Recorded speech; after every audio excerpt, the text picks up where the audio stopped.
when you're a competitive athlete, you learn very quickly how strong you are or how energetic you are, all of those things. But it could very well be that there's a lot of people who have an equally as good a body as you have, that performs just as well, that is as muscular, let's say in bodybuilding, has exactly the same kind of proportions and all of those things.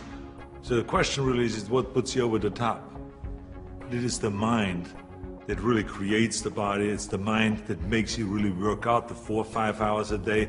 It is the mind that visualizes of what the body ought to look like as the finished product.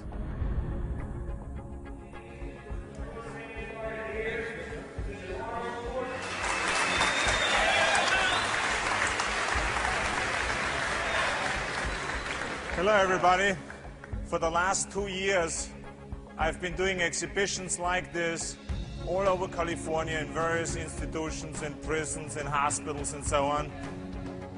And I've been having a great time, and it's a very satisfying thing for me to do, to spend one day every month to come to one of those places and to help the guys with their training and so on. When I used to do seminars on how to become a champion, I would always ask people, why do you want to be a champion? Or what do you want to accomplish? Why are you training? And they will, if a guy will get up and he will say, well, I want to train because I think that if I get muscular and I feel like I'm getting the kind of definition, then I maybe can enter a bodybuilding competition. I said, sit down. I said, if you think this way, you're going to be a loser. You're never going to make it because there's no maybe.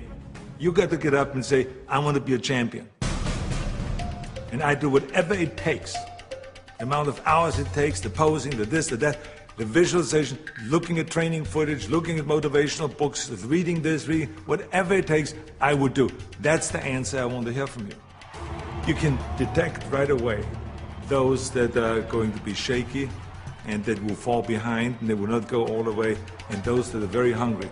And that hunger you have to develop because you have to create a goal for yourself, whatever that may be, a short-term goal and a long-term goal, and you got to go after that. And if you do not see it, and if you do not believe it, who else will? The body is very important, but the mind is more important than the body.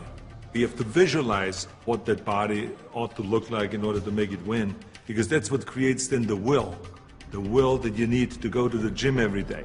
The will that makes you go into the 4 reps, the will that makes you go beyond when you do your 500-pound reps in the squats and you can't do another rep and your body is shaking. It's the will that makes you go one more time down and struggle up one more time. And so it's all of this, so the mental aspect that motivates you and that makes the difference between you being in the gym full of joy and looking forward to doing that extra rep and looking forward to doing those extra 100 reps in the sit-ups and working past the pain barriers. That all is the mind. That's not the body. So this is why I think the body is very important, but the mind is more important than the body. So you got to go to the gym and feel like every rep that you do is getting you one step closer to that goal, to make that vision that you have turn into reality. And that's why when you look at pumping iron, for instance, you can see that we always had great joy in the gymnasium.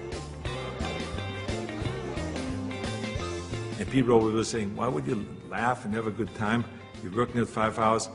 Well, we did because I knew that every workout, every 5 hours would get me closer to becoming the Mr. Olympia or the Mr. Universe or the Mr. World and all those things.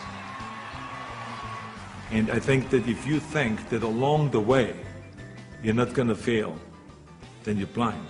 Because there's no one that I've ever met, no matter how successful they are, that haven't said that they had their failures along the way.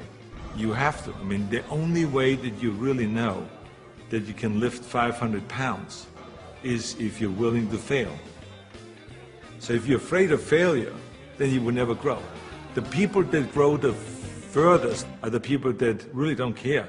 They fail or they make it, they're going to take that risk because that's what you have to do.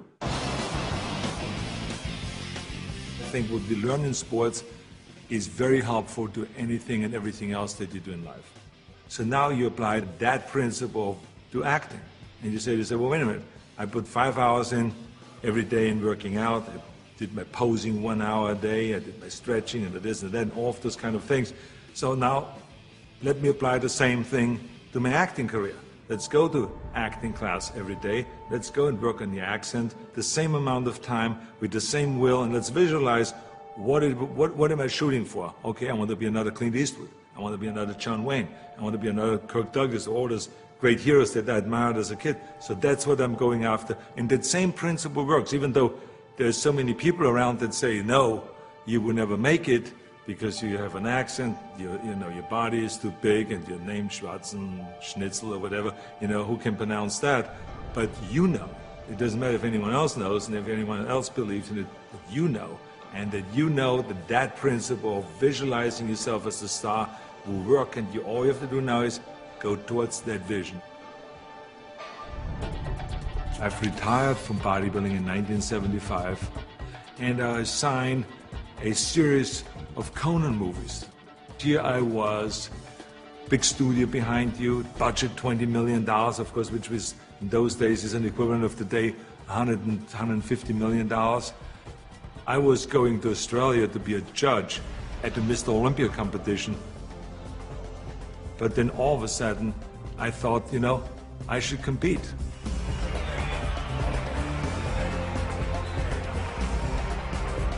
I think the competitors felt very disappointed.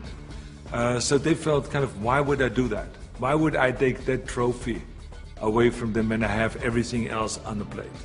And so I think there was disappointment there. And, I just felt, well, that's something that I need to do. I felt very strongly about it, and so I competed. So now you apply that principle in my political career. This historic election has come about because there's a tremendous disconnect between the people of California and the leaders of California. I'm running for governor to lead a movement for change. I want to be the people's governor. I will work honestly, without fear or favor, to do what is right for all Californians. Join Arnold and let's bring California back. People see me as a big action hero on a screen, and they expect the same kind of bigger-than-life action in reality. That's why in my political career, people always say to me, well, but this is politically risky to go and start, for instance, talking about prison reform. People don't want to go and even talk about that. So I say, well, maybe it's politically risky, but in the meantime, we have 172,000 prisoners in facilities that are built for 100,000, and something is going to break, and something is going to happen. I want to fix it. I feel very strong that I can bring people together. I feel very strong that I could unite Democrats and Republicans, all of those things. And I knew exactly what needed to be done to turn the economy around, to bring jobs back, to bring businesses back, to reform, workers' compensation, and to do all of those things. I knew there's certain things that we have to do to turn the economy around and to make people in California feel like that this is, in fact, a golden state. And true enough, after I have announced, and after I ran, and after I won, all of the things that I've planned became a reality. I always use bodybuilding as an example for a lot of things that I do. If it is talking about the budget, if it's talking about the environment, if it's talking about prison reform, somehow I always get in my experience of what I've learned in bodybuilding and then somehow tie it in of what I'm doing today. I have learned a tremendous amount, and every day still is a learning experience.